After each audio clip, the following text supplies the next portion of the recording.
Donc, bonjour à tous, on est parti pour une nouvelle vidéo, cette fois-ci sur comment travailler ses frappes en boxe. Donc ça permet de compléter la précédente qui portait sur la construction et donc la compréhension et les bases techniques.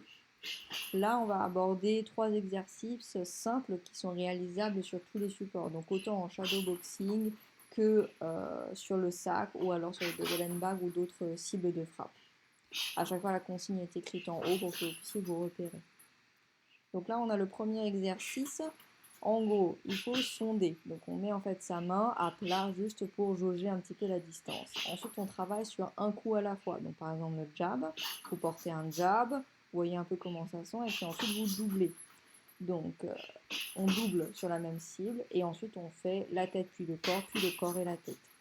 Donc, on y va tranquillement, on essaye de bien jauger sa distance, on essaye de garder une bonne structure, bien équilibrée, bonne rotation, protection de la tête au moment de l'impact. Le fait de doubler permet de travailler vraiment cette contraction-relaxation très importante pour être rapide. Donc autant sur tout ce qui est la chaîne centrale, la rotation, mais aussi sur l'épaule qui doit vraiment se relaxer rapidement pour se recontracter ensuite. Les coups au corps sont extrêmement importants. C'est une cible, à mon avis, aussi pertinente que la tête. Lorsque vous descendez au corps, vous pensez bien à descendre le niveau pour que la tête soit au même niveau que vos poings. Ensuite, pour tout ce qui est coups rotatifs, donc les crochets, les uppercuts, il faut vraiment penser à bien jauger sa distance, d'accord, pour avoir un bon impact. Sur les uppercuts, il faut bien squatter, essayer de mettre le maximum. Et comme vous voyez, je ne frappe pas vraiment le sac, je frappe devant, mais ça permet quand même de constituer une cible. Donc là, les coups ne sont pas parfaits, mais vraiment l'objectif, c'est de se concentrer, de travailler de façon délibérée, prendre son temps.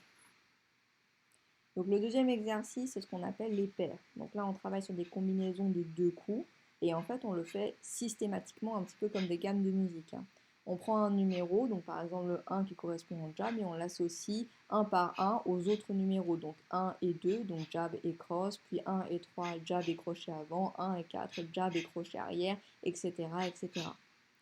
Donc, on peut travailler très lentement, vraiment, pour pouvoir prendre son temps. On peut travailler à un rythme régulier, donc en fait, ça fait 1, 2, 1, 3, etc. Et on peut le travailler très rapide, très explosif. D'accord? On essaye toujours quand même de se concentrer sur la technique parce que ça reste des exercices techniques très simples. Et ça permet de travailler cette liaison entre 2 coups qui est fondamentale pour créer tous les combos. Même des combinaisons de 6 coups, en fait, c'est des combos de 2 coups qui sont alignés les uns aux autres. Donc ça permet de graver cette gestuelle en vous et de rendre fluide la transition, ce qui est vraiment en fait un critère important pour la vitesse et l'efficacité des frappes. Plus que la puissance, plus que la technique, c'est la liaison entre les coups qui vous permet de progresser.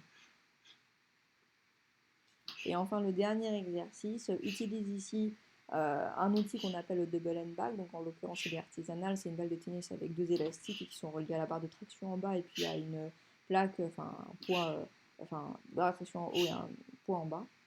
L'objectif ici est de constituer un support physique pour 2 problèmes. Le premier problème, c'est que l'adversaire essaye de vous frapper pendant que vous frappez. Donc en général, il met un jab, il met quelque chose. Donc si vous ne gardez pas la main au visage pour vous protéger, vous allez vous prendre un coup pendant que vous frappez. Donc c'est une double touche. Donc en fait, finalement, c'est pas forcément vous qui gagnez. La deuxième chose, c'est que comme la corde se met en tension quand vous avancez sur l'attaque, ça simule en fait cette gêne que l'adversaire essaye de vous opposer, d'accord. Donc il ne va pas vous laisser juste rentrer comme ça pour délivrer vos coups.